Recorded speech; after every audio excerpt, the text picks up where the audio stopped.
और इस वीडियो में आपको बताने वाला हूँ बेस्ट कार जो आप खरीद सकते हो 2 लाख रुपए के अंदर अंदर। तो बहुत सारे लोग आजकल क्या कर रहे हैं, 2-2 लाख रुपए की भी टाटा नैनो खरीद के ले आ रहे हैं, जितनी उसकी वैल्यू है नहीं। तो स्वागत है आप सभी का एक और नई वीडियो में। अभी टाइम सुबह के 7 बज रहे हैं और 7 बजे अपनी नैनो को लेके निकल चुका हूँ मैं अपने घर से बाहर कहीं दूर जाने के लिए। आज संडे है तो रोड खाली खाली से हो रखे हैं सुबह, नहीं तो इस टाइम स्कूल का जाम लग जाता है। जाम तो नहीं लगता लेकिन ट्रैफिक लग जाता है स्कूलों का। स्कूल तो यार बंद हो जाने चाहिए हमेशा जिंदगी भर के लिए, ऑनलाइन पढ़ाई होनी चाहिए घर से। फिर उससे क्या होगा, रोड खाली रहेंगे और हम आराम से गाड़ियों को चला पाएंगे। ये देखो,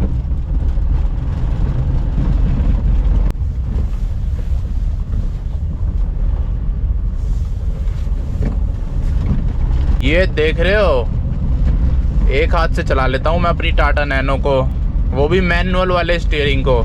इन गलियों में तो सबसे बढ़िया है अपना दूसरा गियर डाल दो और धीरे धीरे चलते रहो। धीरे धीरे क्या, दूसरे गियर में 40 तक चली जाती है, उससे ऊपर भी चली जाती है। नैनो में ना इतनी जल्दी आपको गियर शिफ्ट करने की जरूरत पड़ती नहीं है। और इस वीडियो में आपको बताने वाला हूँ बेस्ट कार जो आप खरीद सकते हो 2 लाख रुपए के अंदर अंदर। तो बहुत सारे लोग आजकल क्या कर रहे हैं, 2-2 लाख रुपए की भी टाटा नैनो खरीद के ले आ रहे हैं, जितनी उसकी वैल्यू है नहीं। हर गाड़ी की ना यार एक वैल्यू होती है, अगर उस वैल्यू में हम खरीदते हैं तो वो वैल्यू फॉर मनी होती है, और ओवर खरीदते हैं तो वेस्ट ऑफ मनी होती है, ओवर प्राइज्ड। तो आपको ये चीज़ नहीं करनी, ओवर प्राइस कोई गाड़ी नहीं खरीदनी।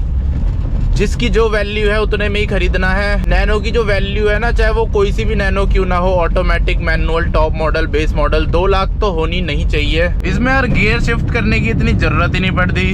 अब मैंने तीसरा गियर डाल दिया है तो तीसरा आराम से 60 तक चल जाएगा, उससे ऊपर तक भी। ये लगा लो तीसरा चल जाता है 30 से लेके 60-70 की स्पीड में। फिर उसके बाद आपको चौथा गियर लगाना पड़ता है। तो अब बात कर लेते हैं कार के बारे में जो आप खरीद सकते हो 2 लाख रुपए के अंदर। तो अगर आपको यार टाटा नैनो खरीदनी है ना, तो उसके लिए मैं बोलूँगा मैक्सिमम 1.5 लाख रुपए, इससे ऊपर मत दो, क्योंकि फिर इससे ऊपर पैसे दे के आपको अल्टो मिल जाएगी 2014 मॉडल या 15 मॉडल आराम से।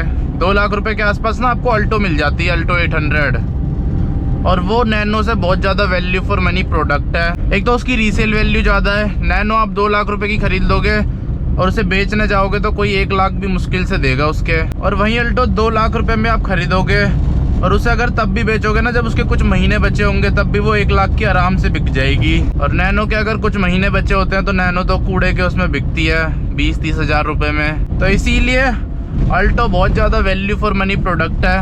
ऊपर से उसमें पावर ज़्यादा है, उसके पार्ट्स इससे और ज़्यादा सस्ते हैं,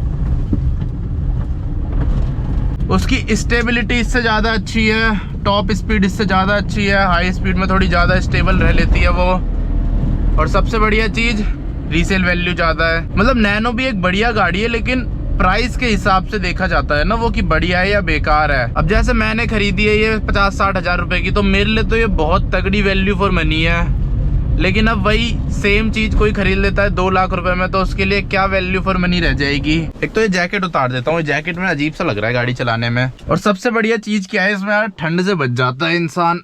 बाहर तो इतनी ठंड हो रही है, लेकिन अंदर मेरे को जैकेट में भी गर्मी लग रही है। पीछे तो ये गाड़ी यार और ज़्यादा गर्म रहती है, क्योंकि इसका इंजन पीछे ही है ना, तो थोड़ा हीटेड रहती है ये पीछे से। और स्पेस देख लो कितना ज़्यादा है, आगे की सीट मैंने अपने हिसाब से एडजस्ट कर रखी है।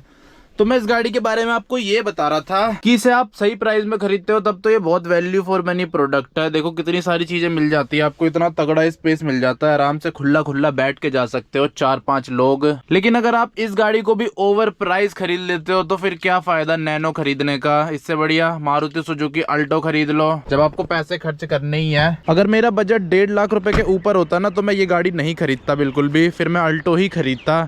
क्योंकि अल्टो में यार बहुत सारे फ़ायदे हैं। एक तो उसमें बोनट मिलता है आपको, इंजन उसका आगे मिलता है, तो सर्विस करने में, कुछ पार्ट चेंज करने में बहुत ज़्यादा आसानी होती है, और कोई भी मैकेनिक आराम से ठीक कर देता है, चाहे आप इंडिया के किसी भी कोने में चले जाओ। लेकिन इसमें थोड़ा ये नुकसान रहता है कि इंजन इसका पीछे है, तो कुछ मैकेनिक जल्दी से हाथ लगाते नहीं है, क्योंकि सारी चीज़ें खोलनी पड़ती है ना। पहले ये दरवाज़ा खोलना पड़ता है, यहाँ पे मेरी जैकेट रखी है, फिर सीट फोल्ड करनी पड़ती है, फिर यहाँ पे एक पैनल खोलना पड़ता है, फिर इसका ये वाला पैनल भी खोलना पड़ता है अगर अच्छे से एक्सेस चाहिए।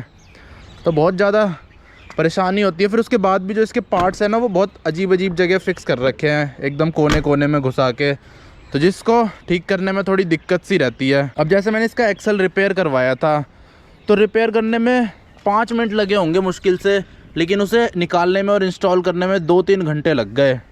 1-1.5 घंटा निकालने में लग गया, फिर 1 घंटा इंस्टॉल करने में लग गया। तो ये दिक्कत है इसके साथ, इसीलिए इसके लिए ज़्यादा पैसे देना इतने वर्थ नहीं है। कम पैसों में आप ख़रीद सकते हो तब तो ठीक है, फिर भी चलो 50,000 में ख़रीद ली, 1 लाख में ख़रीद ली, ज़्यादा से ज़्यादा 1.5 में भी चलो मैं मान लेता हूँ। वैसे तो 1.5 भी थोड़ा ज़्यादा ही हो जाता है, पर 1.5 से ऊपर लगाना तो बहुत ही ज़्यादा बेकार है इस कार में। और अगर आपको और ज़्यादा वैल्यू चाहिए फिर तो आपको 1.5 लाख से नीचे ही खरीदनी चाहिए, या फिर 1 लाख से नीचे। वैसे तो इस गाड़ी में कोई प्रॉब्लम नहीं है, सारी चीज़ें इसमें बढ़िया है, भागने में भी मस्त है, ऑफ रोडिंग भी कर लेती है। टायर भी आपको इसमें अल्टो से ज़्यादा चौड़े मिलते हैं। अल्टो में 145 सेक्शन का टायर मिलता है, इसमें आपको 155 सेक्शन का टायर मिलता है, मतलब जो चौड़ाई है। लेकिन आगे वाला टायर इसमें छोटा है, आगे वाला टायर 135 का है। अल्टो में तो सारे 145 के आते हैं चारों के चारों, लेकिन इसमें पीछे आपको 155 के मिलते हैं, आगे 135 के मिलते हैं। पर इसे भी आप अपग्रेड कर सकते हो, लेकिन करना नहीं चाहिए, उससे स्टीयरिंग थोड़ा हैवी हो जाएगा। अगर मैनुअल वाला स्टीयरिंग है, जैसे मेरी नैनो में मैनुअल स्टीयरिंग है ना, तो उसमें दिक्कत हो जाएगी आपके स्टीयरिंग में, फिर थोड़ा हैवी हो जाएगा। अगर आपके में पावर स्टीयरिंग है आपकी नैनो में, तब आप फिर भी करा सकते हो अपग्रेड, क्योंकि पावर स्टीयरिंग में इतना पता नहीं चलता, लेकिन मैनुअल में पता चल जाता है। और अगर आप 2013 मॉडल लेते हो तो उसमें कुछ इस तरह की चाबी मिलती है, इसमें कोई सेंट्रल लॉकिंग नहीं मिलती। लेकिन आप 2014-15 लोगे ना तो उसमें आपको सेंट्रल लॉकिंग भी मिल जाएगी। तो आई होप आप समझ पा रहे होंगे कि मैं क्या बताना चाह रहा हूँ। अब एग्जाम्पल के लिए आपको मारुति सुजुकी जिम्नी के बारे में बताता हूँ। तो जब वो लॉन्च करी थी ना कंपनी ने, तो उसका प्राइस थोड़ा ज़्यादा रखा था। पहले तो लोग सोच रहे थे वैल्यू फॉर मनी होगी, लेकिन जब प्राइस आया तब लोगों को पता चला कि ये वैल्यू फॉर मनी नहीं है, क्योंकि उस प्राइस में और भी ऑप्शन आ जाते हैं, थार आ जाती है। तो उस प्राइस में वो वैल्यू फॉर मनी नहीं थी बिल्कुल भी। लेकिन अब जैसे उसके प्राइस कम हो गए हैं तो इस प्राइस में वो वैल्यू फॉर मनी है। तो इसीलिए हर चीज़ का एक प्राइस होता है, आप उतने प्राइस में ख़रीद लेते हो तो बढ़िया है। अगर उससे महंगे में ख़रीदते हो तो फिर वो वेस्ट ऑफ मनी है और उसमें बिल्कुल भी फ़ायदा नहीं है आपका। तो इसीलिए इन सब चीज़ों का ध्यान रखा करो जब भी कोई कार खरीदते हो या फिर कुछ भी चीज़ खरीदते हो, बाइक खरीदते हो, स्कूटी खरीदते हो। चलो अब चलते हैं यार, यहाँ तो ठंड हो रही है, देख रहे हो मुंह से धुआं निकल रहा है। देखो गाड़ी में यार ठंडी नहीं लगती, बाइक में मैं यहाँ पे आ जाऊँ ना इस टाइम तो कुल्फी जम जाएगी। और बाइक में आता भी तो हूँ मैं रोज़ पार्क में आने में ही हालत ख़राब हो जाती है, वो भी 2-2 जैकेट पहन के, तब भी हाथ पैर सुन्न हो जाते हैं। लेकिन गाड़ी में ये नहीं है, गाड़ी में ये चीज़ बढ़िया रहती है। और ऐसा नहीं है कि अल्टो ज़्यादा अच्छी है, ज़्यादा बेकार है अल्टो से, या फिर मैं अल्टो से कोई कंपैरिजन कर रहा हूँ इसका। पर एक प्राइस के हिसाब से जिस प्राइस में ये वैल्यू फॉर मनी है उतना ही देना चाहिए आपको। अब थार के प्राइस में जिम्नी खरीद के लाओगे तो वैल्यू फॉर मनी चीज़ थोड़ी ना रहेगी। और पिछली वीडियो में यार एक भाई ने कमेंट किया था, जो हीटर है ना वो कंप्रेसर के साथ चलता है, तो एक बार ऑन करके देख लेते हैं। कंप्रेसर भी ऑन कर दिया मैंने और हीटर भी ऑन कर दिया। चलो अब देखते हैं क्या सिस्टम रहता है। मुझे तो नहीं लग रहा चल रहा है, कंप्रेसर चलाने के बाद भी खराब ही हो रखा है इसका हीटर, ठीक कराना पड़ेगा।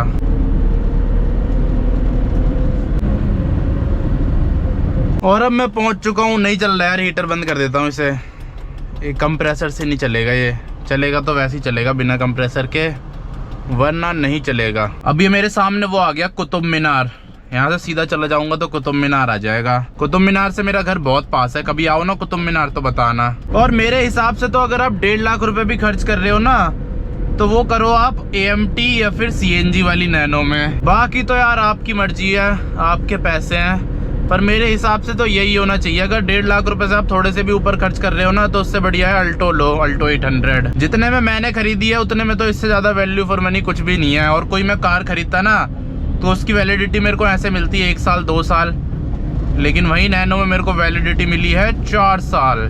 4 साल आराम से मस्त भगाऊंगा इससे रोड पे, उसके बाद बेच के दूसरी नैनो खरीद लूंगा। और अब पहुंच चुका हूँ मैं दिल्ली के बहुत ही ज़्यादा तगड़े इलाके में, साकेत। ये वैसे मेरा फेवरेट एरिया है, मेरे को बढ़िया लगता है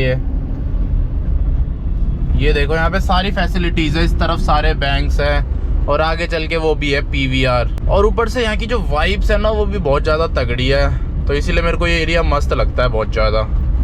और यहाँ पे तो हमारी रेड लाइट हो रखी है।